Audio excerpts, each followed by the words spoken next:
जल्पं संवदत्वं संभो मनांसि मामृता देवाभागं यथा पूर्वे संजानाना उपासते संजानाना उपासते संजानाना उपासते నెమ్మదిగా कళ్ళు తెరవండి చేతులు सामान्य स्थिति को తీసుకురండి धीरे से आगे खोले और दोनों हाथों को सामान्य स्थिति में लेके आए मैट పైన నిలబడండి धीरे से खड़े हो जाइए अब हम चालन क्रिया का अभ्यास करेंगे ఇప్పుడు चालन क्रिया अभ्यासम చేద్దాం गर्दन का क्रियाओं के साथ शुरू करेंगे మొదటిగా नेक मूवमेंट्स చేద్దాం गर्दन को आगे और पीछे झुकाने का अभ्यास तला ముందుకు వెనక్కు వంచుతో अभ्यासम दोनों पैरों के बीच में 2 इंच का दूरी बना के रखिए కాళ్ళు మధ్య 2 అంగుళాల స్పేస్ ఉంచండి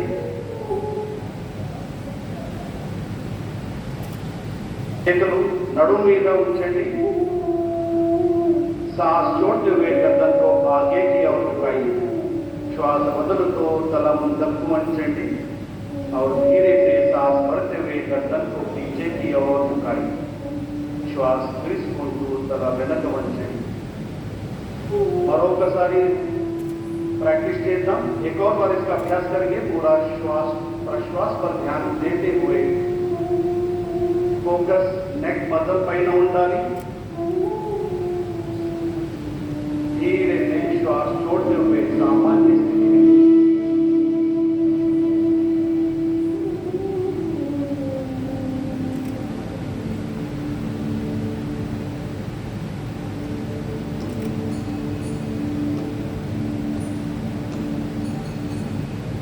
योग आवश्यक रूप से एक आध्यात्मिक अनुशासन है जो विशेषकर परिष्कृत विज्ञान पर आधारित है।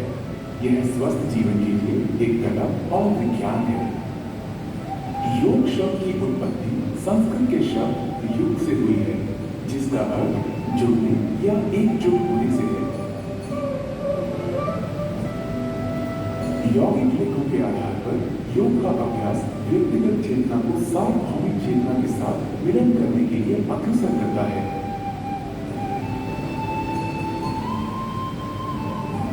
जिससे मन और शरीर तथा मनुष्य और प्रकृति के बीच एक बेहतर संतुलन बना रहे। योग के विज्ञान की उत्पत्ति हजारों वर्ष पूर्व धर्म व विश्वास की पहली व्यवस्थाओं के जन्म से भी पहले हुई थी। यौगिक लेखों के आधार पर शिव जो कि पहले योगी या आदि योगी थे उन्होंने अपने गहन ज्ञान को अपने 7 शिष्यों प्रसिद्ध सप्तऋषियों या 7 मनीषियों के बीच प्रसारित किया था। योग को पूर्व वैदिक काल से ही अभ्यास में लिया जाता रहा है, लेकिन महर्षि पतंजलि जिन्हें आधुनिक योग के पिता के रूप में माना जाता है वही पहले व्यक्ति थे जिन्होंने उस समय के अभ्यासों को अपने योग सूत्रों के आधार पर सुव्यवस्थित और संहिताबद्ध किया। बाद में अनेक योग गुरुओं ने इस विद्या के संरक्षण और विकास के लिए अपना योगदान दिया और इस आश्चर्यजनक अभ्यास को फैलाया। योग के विभिन्न विद्यालय हैं जिनमें ज्ञान योग, भक्ति योग, कर्म योग, पातंजलि योग, हठ योग, कुंडलिनी योग, ध्यान योग वैसा ही आज भी है।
योग की दुनिया में आपका स्वागत है।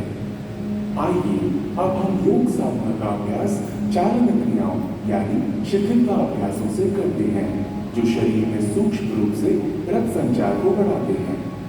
गर्दन का व्यायाम, गर्दन को आगे और पीछे झुकाना। सचेत मुद्रा में खड़े हों, पैरों को आरामदायक स्थिति में फैलाएं तथा हाथों को कमर पर रखें। सांस छोड़ें तथा सिर को धीरे धीरे आगे की ओर झुकाएं और थोड़ी को छाती से स्पर्श कराने का प्रयास करें। सांस भीतर लें तथा सिर को उतना पीछे ले जाएं जितना आराम से जा सके और सांस भीतर लिए सिर को वापस आगे लाएं।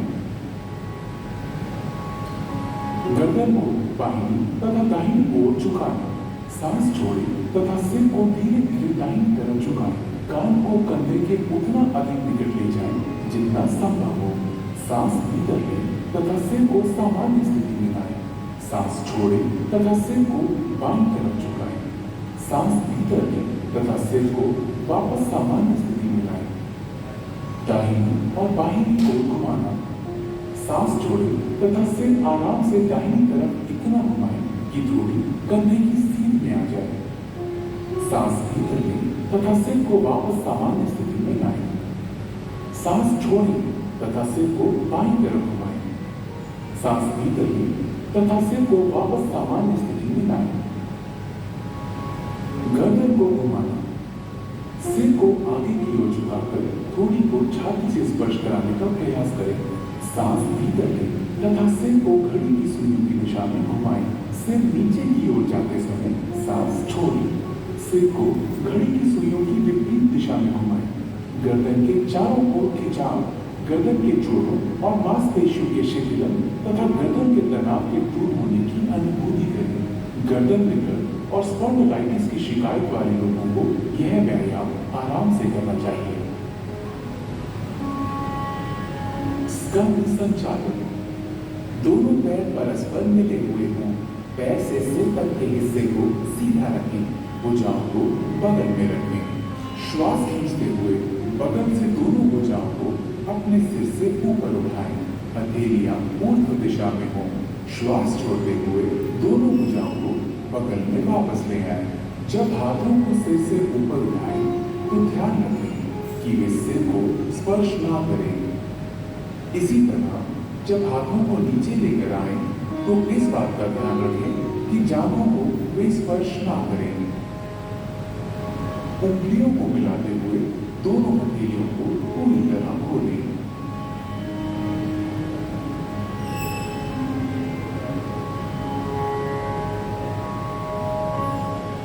स्कंद चक्र। सीधा खड़े हो जाएं।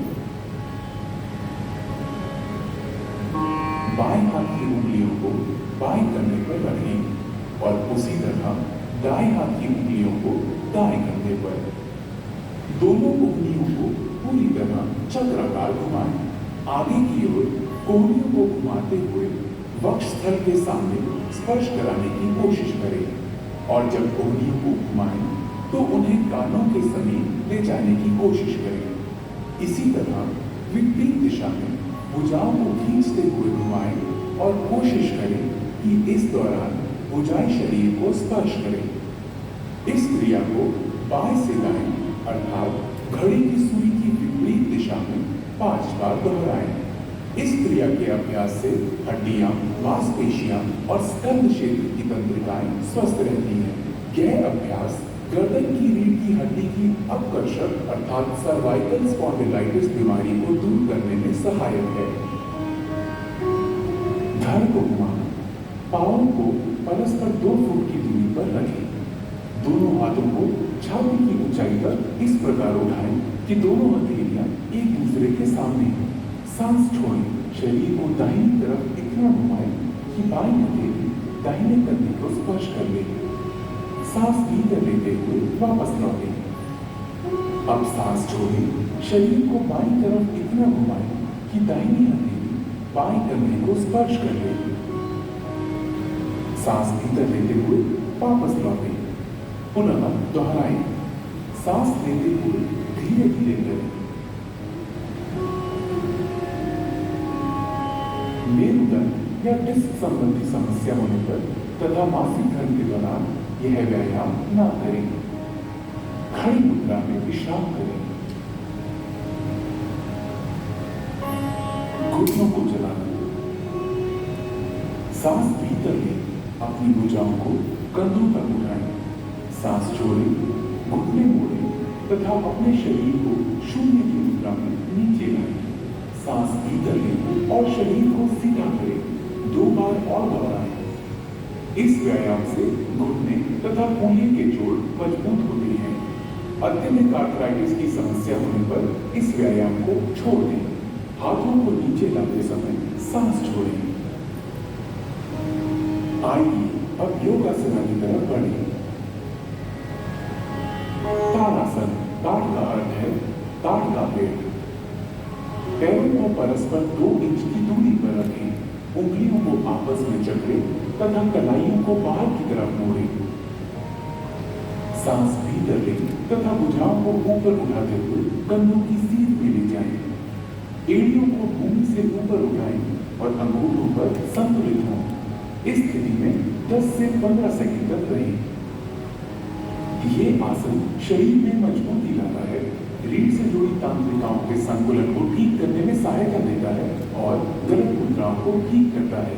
सांस छोड़ें, एड़ियों को नीचे लाएं, उंगलियों की जकड़न को खोलें, हाथों को धड़ के समांतर नीचे लाएं और खड़े होने की मुद्रा में वापस आएं।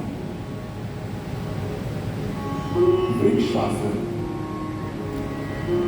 वृक्ष का अर्थ है पेड़। दोनों पैरों में 2 इंच की दूरी बनाकर खड़े हो जाएं। आंखों के सामने किसी बिंदु पर ध्यान केंद्रित करें।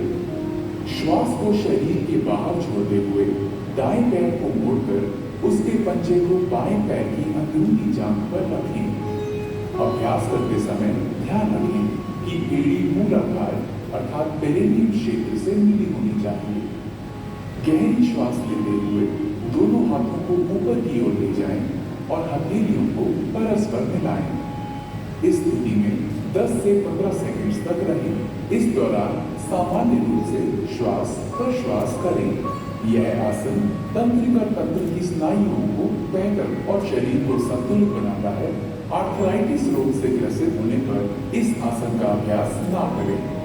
श्वास छोड़ते हुए हाथों एवं दाएं पैर को मूल अवस्था में वापस लेकर आएं। इस आसन का अभ्यास बाएं पैर से भी करें। बाएं पैर को मोड़कर उसके पंजे को दाएं पैर की अंदरूनी जांघ पर रखें। श्वास खींचते हुए दोनों हाथों को ऊपर की ओर ले जाएं और हथेलियों को परस्पर मिलाएं।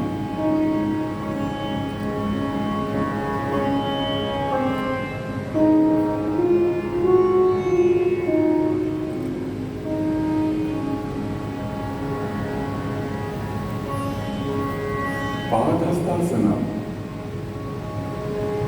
पाद का अर्थ है पैर और हस्त का अर्थ है हाथ। धीरे धीरे सांस भीतर लें और हाथों को ऊपर उठाएं। शरीर को कमर से ऊपर की ओर खींचें। सांस छोड़ें तथा आगे की तरफ तब तक झुके जब तक पूरी हथेली धरती को स्पर्श करने लगे। इस अंतिम स्थिति को 10 से 30 सेकंड तक बनाए रखें।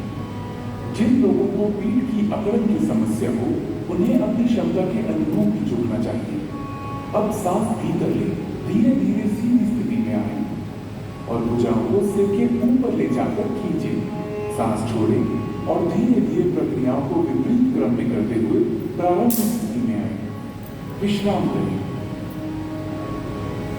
अर्ध चक्रासन। दोनों हाथों से कमर पर सहारा दें।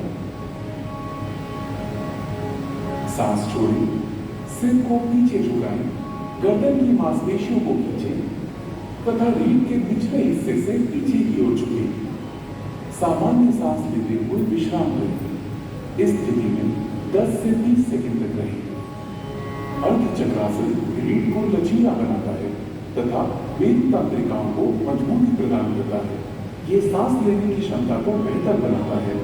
सांस भीतर लें, धीरे धीरे वापस आए तथा विश्राम करें। उच्च रक्तचाप के रोगियों को सावधानी से झुकना चाहिए। त्रिकोणासन। त्रिकोण का अर्थ है त्रिभुज। पैरों को परस्पर आरामदायक दूरी पर रखकर खड़े हो। हाथों को धीरे धीरे किनारे से तब तक उठाएं जब तक वे शिथिल न हो जाएं। सांस छोड़े, धीरे धीरे दाहिनी तरफ झुके और दाहिने हाथ को दाहिने पैर के ठीक पीछे रखें। बाएं हाथ को दाहिने हाथ की सीध में खड़ा करें। सामान्य श्वास के साथ इस स्थिति में 10 से 30 सेकंड तक रहें। ये समतल पैर से बचाता है, पिंडलियों, जांघों तथा कमर की मांसपेशियों को मजबूती प्रदान करता है और मेरुदंड को लचीला बनाता है। सांस अंदर लेने के साथ ही धीरे धीरे वापस आए। बाईं तरफ के लिए फिर दोहराएं। स्लिप डिस्क, साइटिका और उदर शल्य चिकित्सा के उपरांत यह आसन ना करें। अपनी शारीरिक सीमाओं से आगे ना जाएं।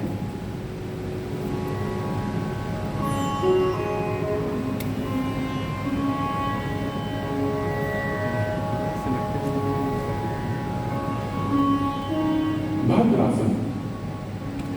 आइए अब बैठने वाली मुद्राओं के लिए तैयार हो। भद्र का अर्थ है दृढ़। पांव को सामने की तरफ फैलाकर सीधे बैठे। हाथों को कूल्हों के पास रखें।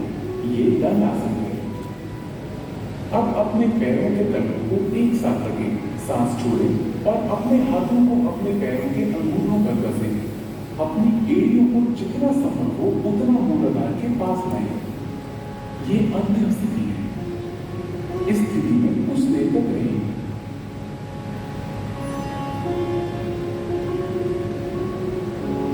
वज्रासन शरीर को दृढ़ रखता है और मस्तिष्क को स्थिर करता है। अब अपने पैरों को खींचें और विश्राम की अवस्था में आए। एक्यूट आर्थराइटिस अथवा साइटिका होने पर यह अभ्यास ना करें। वज्रासन। सर्वप्रथम दंडासन में बैठ जाएं। पैरों को मोड़ते हुए एड़ियों पर बैठ जाएं। जांघों को सटा कर रखें एवं अंगूठे एक दूसरे से सटे हुए हों। हाथों को घुटनों पर रखें। सिर से पांव तक शरीर को सीधा रखें। इस आसन को वज्र आसन कहते हैं।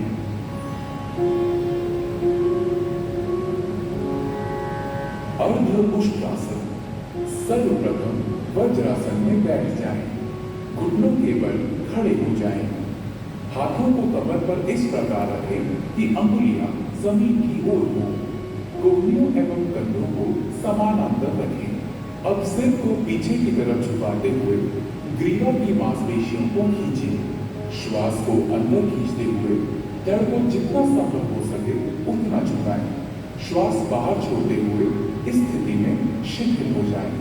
सामान्य रूप से श्वास प्रश्वास करते हुए इस स्थिति में 10 से 30 सेकंड तक रुकें। इस योगाभ्यास से पीठ और गर्दन की मांसपेशियां मजबूत होती हैं। कब्ज एवं पीठ दर्द से मुक्ति मिलती है। श्वास खींचते हुए वापस वज्रासन में बैठ जाएं। शिथिल हो जाएं। उष्ट्रासन। वज्रासन में बैठ जाएं। घुटनों को जमीन पर टिकाते हुए अपने दोनों पैरों की जांघ और पंजों को आपस में मिला लीजिए। घुटनों और पंजों के बीच कुछ इंचों की दूरी रखते हुए घुटनों के बल खड़े हो जाएं। श्वास खींचते हुए धीरे से पीछे की ओर झुकें। धीरे धीरे दाहिने हाथ से दाहिनी एड़ी और बाएं हाथ से बाईं एड़ी को पकड़ने का प्रयास करें। इस बात का ध्यान रखें कि पीछे झुकते समय गर्दन को झटका ना लगे। उष्ट्रासन दृष्टिकोण में अत्यंत लाभदायक है। यह पीठ एवं गर्दन के दर्द से आराम दिलाता है। यह उदर एवं नितंब की वसा को कम करने में सहायक है। उच्च रक्तचाप, हृदय रोगी व हार्निया के मरीजों को यह आसन नहीं करना चाहिए। श्वास खींचते हुए पुनः वज्रासन में बैठ जाएं। शिथिल अवस्था में आ जाएं। शशांकासन। शशांक का अर्थ है शशक या खरगोश। दोनों घुटनों को दूर फैलाएं, जबकि अंगूठों को परस्पर स्पर्श करने दें। हथेलियों को घुटनों के बीच रखें। सांस छोड़ें और उन्हें धीरे धीरे पूरी लंबाई में खींचें। आगे झुकें और थोड़ी को ऊपरी पर रखें। भुजाओं को समांतर रखें। सामने देखें और मुद्रा को बनाए रखें। यह तनाव और गुस्से को कम करने में सहायक है। सांस भीतर खींचें और उठें। सांस छोड़ें और वज्रासन में वापस आएं। अपने पैरों को वापस विश्रामासन में लाएं। ऑस्टियोआर्थराइटिस के रोगियों को यह सावधानी के साथ करना चाहिए।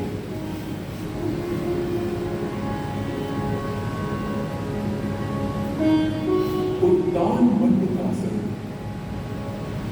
इस आसन में शरीर की स्थिति ऊर्ध्वमुखी बैठक जैसी हो जाती है। वज्रासन में बैठ जाएं। अंगूठों को सटाते हुए दोनों घुटनों को अधिक से अधिक फैलाएं। श्वास खींचते हुए अपने हाथों को ऊपर उठाएं। सिर के पीछे से दोनों हाथों को मोड़ें और हथेलियों को विपरीत कंधों पर रखें। अपनी पीठ और गर्दन को सीधा रखें और थोड़ी देर इसी स्थिति में बने रहें। यह आसन पीठ दर्द और ग्रीवा दर्द की तकलीफ से छुटकारा दिलाने में सहायक है।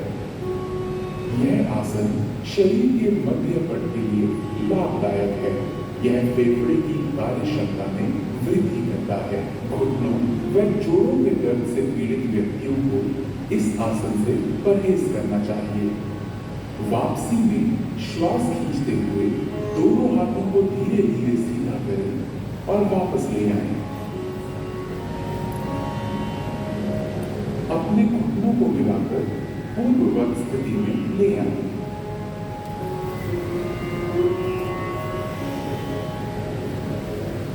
वक्रासन। वक्र का अर्थ है टेढ़ा या मुड़ा हुआ। दाहिनी टांग को मोड़ें और दाहिने पैर को बाएं घुटने के साथ रखें। बाईं भुजा को दाहिने घुटने पर लपेटें और हथेली को दाहिने पैर के पास रखें। सांस छोड़ें। शरीर तथा गर्दन को दाहिनी तरफ मोड़ें। इस मुद्रा में आराम से रहें। अपना सर पीछे घुमाएं। सांस छोड़ते हुए अपने हाथ बाहर निकालें। पैरों को सीधा फैलाएं। अब वापस आएं और विश्राम आसन में विश्राम करें। यह आसन मेरुदंड के लचीलेपन को बढ़ाता है। यह कब्ज तथा अपच दूर करने और मधुमेह के प्रबंधन में सहायक है। इसे दूसरी तरफ के लिए दोहराएं।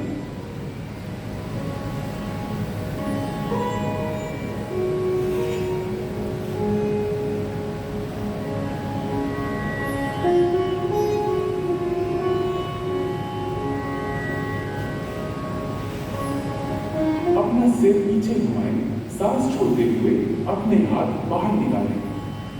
पैरों को सीधा फैलाएं। अब वापस आएं और विश्राम आसन में विश्राम करें।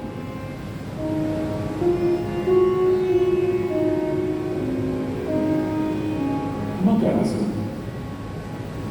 मकर का अर्थ है मगरमच्छ। पेट के बल इस प्रकार ले जाएं कि टांगें एक दूसरे से दूर हों तथा पैर बाहर की ओर हों।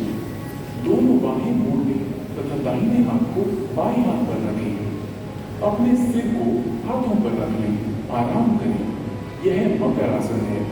यह आसन सभी अधोमुखी मुद्राओं में विश्राम के लिए किया जाता है। यह पीठ के निचले हिस्से को आराम पहुंचाता है। भुजंगासन। अब अधोमुखी मुद्राओं के लिए तैयार है। भुजंग का अर्थ है सर या कोबरा। पेट के बल लेट जाएं। सिर को हाथों पर रखें और शरीर को आराम से रहने दें।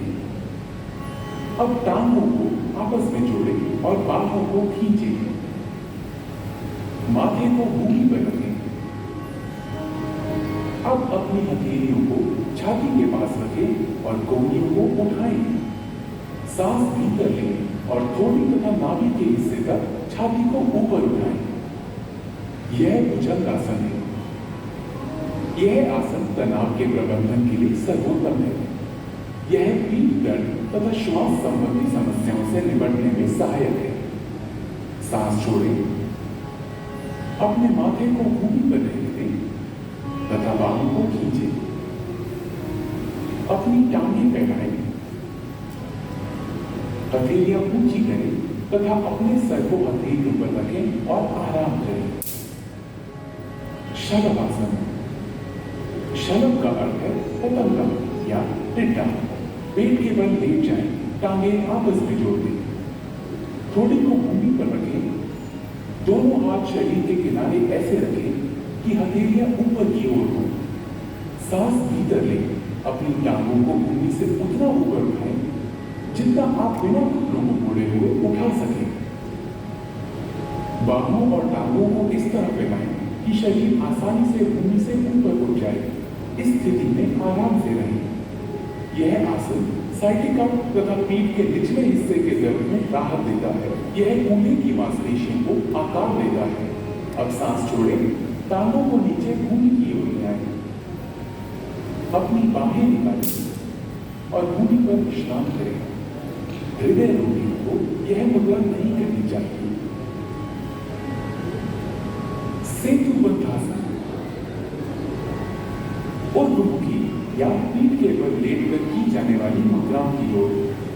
सेतुबद्ध का अर्थ है पुल बनाना। टांगों को आपस में जोड़ें, बाहों को शरीर के किनारे रखें। दोनों टांगों को घुटनों पर मोड़ें और एड़ियों को नितंबों के पास ले जाएं। दोनों एड़ियों को कसकर पकड़ें। सांस भीतर लें, धीरे धीरे नितंबों तथा धड़ को पुल बनाने के लिए उतना ऊंचा उठाएं जितना आप उठा सकते हैं। आराम से रहें। यही अंतिम मुद्रा है। यह आसन अवसाद तथा व्यग्रता से मुक्ति देता है। ये पीठ के निचले हिस्से की मांसपेशियों को मजबूत बनाता है। अब सांस छोड़ें, धीरे धीरे मूल स्थिति में आए और विश्राम करें। पीठ के बल लेट जाएं। कृपया ध्यान रखें, गर्भावस्था के बाद की बीमारियों वाली महिलाएं इस आसन का प्रयोग ना करें। उत्तान पादासन। इस आसन में पीठ के बल में पैरों को ऊपर उठाया जाता है। इसी कारण इस आसन का नामकरण उत्तान पाद आसन हुआ है। जमीन पर आराम से पीठ के बल लेट जाएं। पैरों की स्थिति सीधी हो और हाथों को बगल में रखें। श्वास लेते हुए घुटनों को बिना मोड़े धीरे धीरे अपने दोनों पैरों को ऊपर उठाएं और 30 डिग्री का कोण बनाएं। सामान्य रूप से श्वास प्रश्वास करते हुए इस अवस्था में कुछ देर बने रहें। श्वास छोड़ते हुए धीरे धीरे अपने दोनों पैरों को नीचे लाएं और जमीन पर रखें। यह आसन नाभि केंद्र अर्थात नाभि मणि चक्र में संतुलन स्थापित करता है। अर्धहलासन। इस आसन में शरीर की स्थिति खेतों की जुताई करने वाले भारतीय हल की अर्ध आकृति जैसी हो जाती है। इसी कारण इसका नाम हल आसन पड़ा है।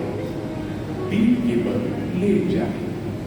दोनों हाथ जांघों को पकड़ के रखें और हथेलियां जमीन पर टिका दें। घुटनों को बिना मोड़े अपने पैरों को धीरे धीरे ऊपर उठाएं। सर्वप्रथम अपने पैरों को 30 डिग्री तक उठाएं। तत्पश्चात 60 डिग्री का कोण बनाएं। अब धीरे धीरे पैरों को 90 डिग्री के कोण की स्थिति में ले आएं। यह अर्धहलासन की पूर्ण स्थिति है। इस अवस्था में शरीर की स्थिति नितंब से कंधे तक सीधी होनी चाहिए। धीरे धीरे अपने पैरों को वापस जमीन पर लाएं।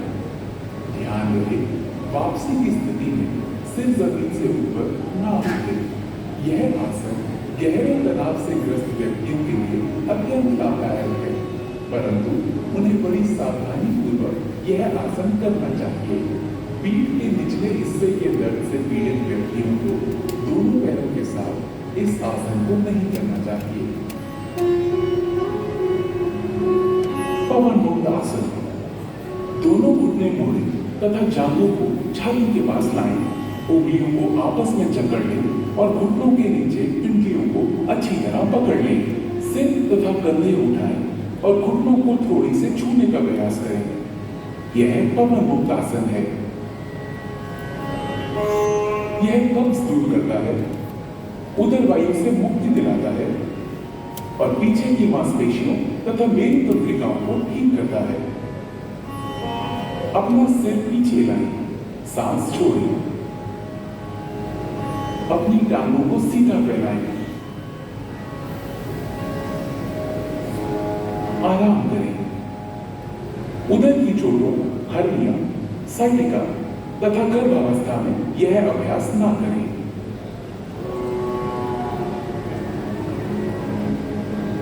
शवासन। शव का अर्थ है मृत शरीर। यह आसन संपूर्ण विश्राम के लिए किया जाता है। अपनी भुजाओं और टांगों को फैलाकर आराम से पीठ के बल लेट जाएं। हथेलियां ऊपर की ओर हो, आंखें बंद कर लें। पूरे शरीर को जागृत भाव से विश्राम दें। प्राकृतिक श्वास से परिचित हों। इसे लयबद्ध और धीमा होने दें। ताजगीपूर्ण और निश्चिंतता की अनुभूति होने तक इस अवस्था में रहें। यह आसन सभी प्रकार के तनावों से मुक्ति देता है और शरीर तथा मस्तिष्क दोनों को विश्राम देता है। यह तनाव तथा उसके परिणामों के प्रबंधन में बहुत सहायक है।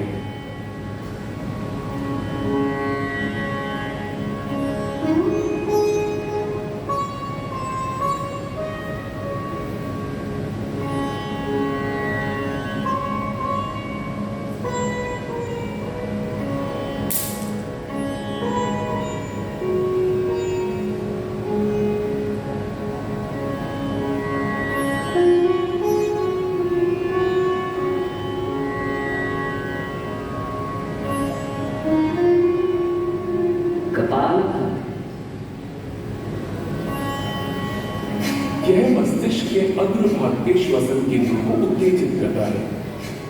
ध्यान की किसी भी मुद्रा में बैठ जाए, आंखें बंद करें और पूरे शरीर को विश्राम दें। गहरी सांस भीतर लें, सीना फुलाएं। सांस को उदर की मांसपेशियों के बलशाली संकुचन से बाहर निकालें। शांत रूप से सांस भीतर लेना और सक्रिय रूप से बाहर निकालना जारी रखें।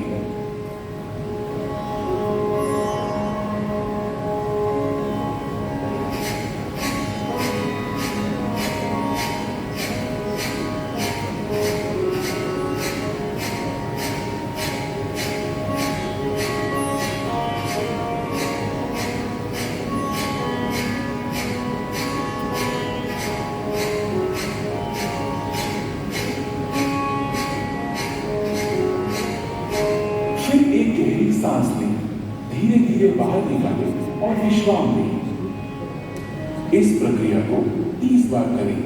यह कपालभाति का एक चक्र है। प्रत्येक चक्र के अंत में गहरी सांस लेनी चाहिए। अब 2 चक्र और करें।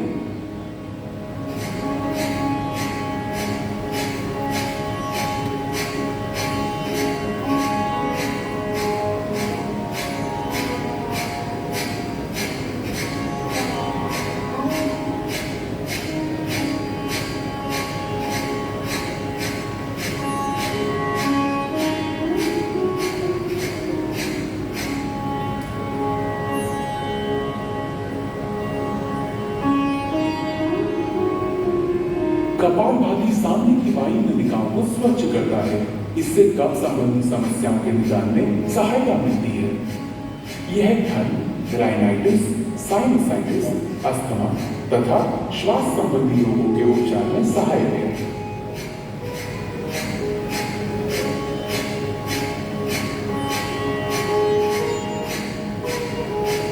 कृपया ध्यान रखें, हृदय संबंधी परेशानियों, उच्च रक्तचाप, चक्कर आना, माइग्रेन, स्ट्रोक हर्निया तथा गैस्ट्रिक अल्सर होने पर इसका अभ्यास ना करें। प्राणायाम, नाड़ी शोध या अनुलोम विलोम प्राणायाम। क्रमशः बाएं तथा दाएं नासिका छिद्रों से सांस लेना है। ध्यान की मुद्रा में बैठ जाएं। मेरुदंड सीधा रखें, सिर ऊंचा तथा आंखें बंद हों। शरीर को कुछ गहरी सांसें लेकर आराम की स्थिति में लाएं। बाईं हथेली को बाएं घुटने पर ज्ञान मुद्रा में रखें। दायां हाथ नासाग्र मुद्रा में होना चाहिए। दाएं अंगूठे को दाहिने नासिका छिद्र पर रखें। बाएं नासिका छिद्र से श्वास अंदर लें, फिर इसे बंद कर लें। दाहिने नासिका छिद्र से श्वास बाहर निकालें। अगली बार दाहिने नासिका छिद्र से सांस भीतर लें। दाहिना नासिका छिद्र बंद करें और बाएं नासिका छिद्र से श्वास बाहर निकालें। यह नाड़ी शोध या अनुलोम विलोम प्राणायाम का एक चक्र है। 5 चक्र और पूरे करें।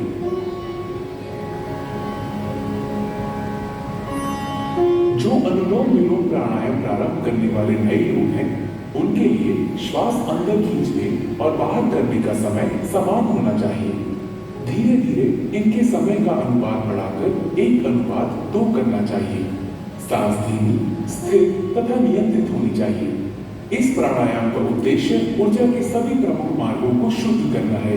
ये पूरे शरीर को पोषित करता है। ये चित्त को शांत करता है और एकाग्रता बढ़ाने में सहायता देता है। ये प्राण शक्ति बढ़ाता है और तनाव तथा व्यग्रता के स्तर को कम करता है। ये कफ संबंधी दोषों का भी निवारण करता है।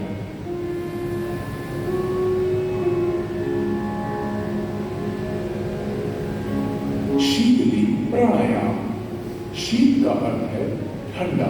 यह प्राणायाम साधक के चित्त को शांत करता है और मन की व्याग्रता को दूर करता है। शीतली प्राणायाम अपने नाम के अनुरूप शरीर और मन को शांति प्रदान करता है। पद्मासन अथवा किसी भी आरामदायक आसन में बैठ जाएं। अंजलि मुद्रा अथवा ज्ञान मुद्रा की अवस्था में अपने हाथों को घुटनों पर रख लें। जीभ को किनारों से मोड़कर ट्यूब की आकृति जैसा बना लें।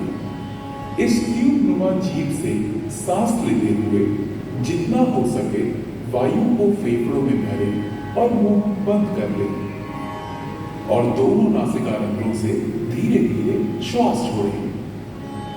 शीतली प्राणायाम रक्त को शुद्ध करता है। यह शरीर में शीतलता प्रदान करता है। उच्च रक्तचाप वाले व्यक्तियों के लिए यह विशेष लाभप्रद है। यह भूख और प्यास का शमन करता है। कफ और पित्त के कारण होने वाली अपच और अन्य व्याधियों को दूर करता है। यह त्वचा और नेत्र के लिए लाभदायक है। ठंड, कफ अथवा तुंडी का शोथ अर्थात टॉन्सिलाइटिस के मरीजों को यह प्राणायाम नहीं करना चाहिए।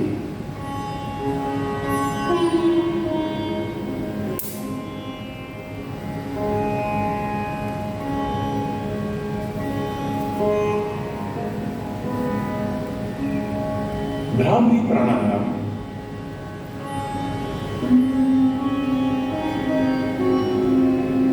भ्रमर भौरे को कहते हैं।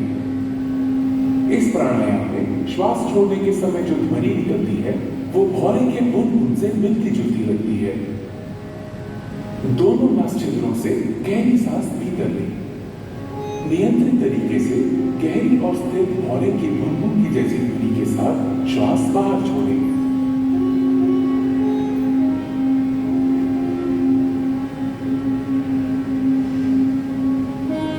यह भ्रामरी प्राणायाम का एक चक्र है।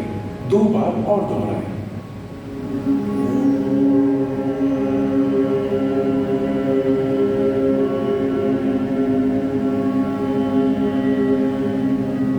ये अनिद्रा की अच्छी दवा है।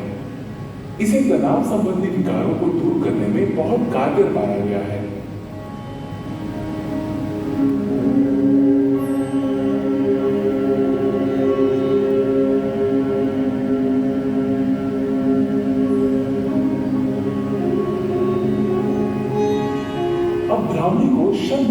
में करें। अपने कानों को अंगूठों से बंद कर लें। अब तर्जनी को अपनी आंख पर, मध्यमा को नासापुटों पर तथा अनामिका और कनिष्ठिका उंगलियों को अपने होठों पर रखें। अपनी नाक खोलें और दोनों छेदों से श्वास भीतर लें। नियंत्रित गति से धीरे धीरे भौरे की गुनगुन सी आवाज करते हुए श्वास छोड़ें।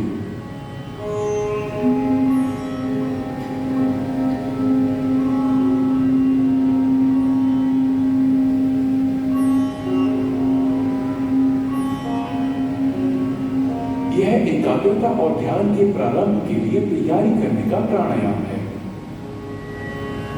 ध्यान। आइए अब ध्यान के लिए तैयार हो। ध्यान एक निरंतर चिंतन की प्रक्रिया है।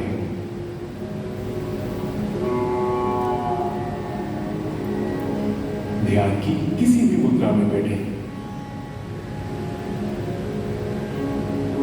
अपने मेरुदंड को आरामदायक स्थिति में सीधा रखें। ज्ञान मुद्रा ग्रहण करें। अपनी हथेलियों को जांघों पर ऊपर की तरफ को रखें। भुजाएं और कंधे ढीले और आराम की स्थिति में होने चाहिए। अपनी आंखें बंद कर लें और चेहरे को हल्का सा ऊपर उठाकर बैठ जाएं। आपको एकाग्र होने की आवश्यकता नहीं है, वरन केवल अपनी दोनों भौहों के बीच हल्का ध्यान दें और अपनी सांसों के प्रति जागरूक हो। ध्यान मस्तिष्क को शांत और आनंदमय रखता है। ये एकाग्रता स्मृति विचारों की स्पष्टता तथा इच्छा शक्ति को बढ़ाता है। ये पूरे शरीर और मस्तिष्क को सही तरह से आराम देकर उसे पुनः चैतन्य कर देता है। ये सकारात्मक भाव जगाने में सहायक है। ध्यान हमें आत्मानुभूति की दिशा में आगे बढ़ाता है। ध्यान की स्थिति में बने रहे।